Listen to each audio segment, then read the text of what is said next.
So, as mentioned in the opening, we talked about the passing of Bill Russell, and I just want to talk about briefly. He was a two-time national champion at the University of San Francisco, captain of the 1956 gold medal Olympic team, 11-time NBA champ with the Boston Celtics, two of those as a coach, five-time MVP, 12-time All-Star, 14,522 points, 21,620 rebounds, 41,000 assists. He mentored the likes of Kobe, Magic, many other current stars. He was an all-around supreme athlete. And when we talk about just now coming out of the Mount Massive, we talk about LeBrons, and we talk about Kobe's, and we talk about Michael Jordan's.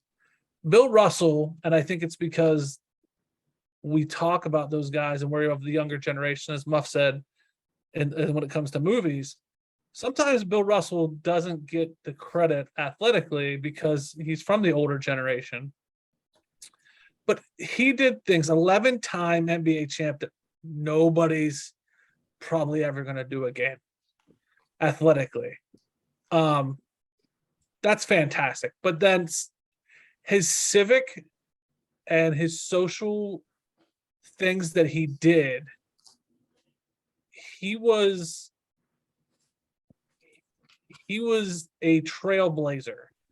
Let's just talk about, he's in the Basketball Hall of Fame and he refused to attend because frankly he thought that like other black basketball players should have been put in before him.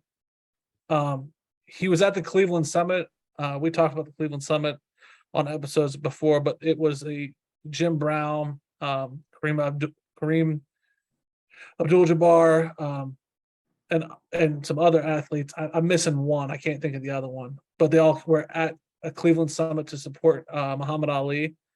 And it was outspoken athletes who were speaking up in support of Muhammad Ali at a time where that was frowned upon. His Boston Celtics were experiencing racism in Kentucky before a exhibition game, and he boycotted a game. If you all remember earlier, there was, I think last summer or the last season, there was boycotts of games. And I thought that was like a new thing. No, Bill Russell had done it before. He was the first black head coach in any major league sport. He's the Presidential Medal of Freedom winner. He was truly a trailblazer and not just sports.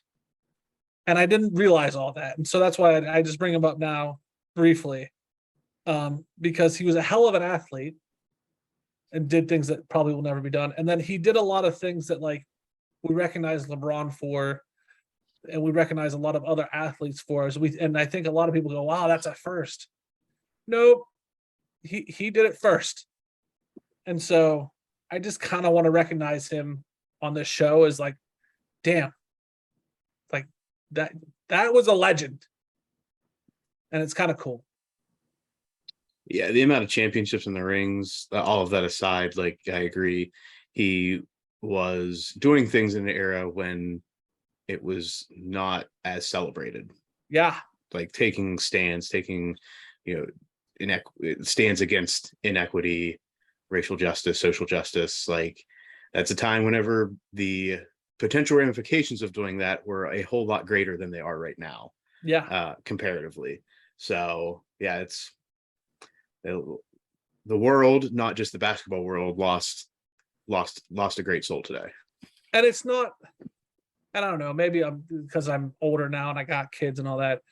This is one of the last ones of that generation, celebrity wise, that we had left that did that. You know what I mean? Like this is Muhammad Ali's gone. Jim Brown's still alive, I believe, right?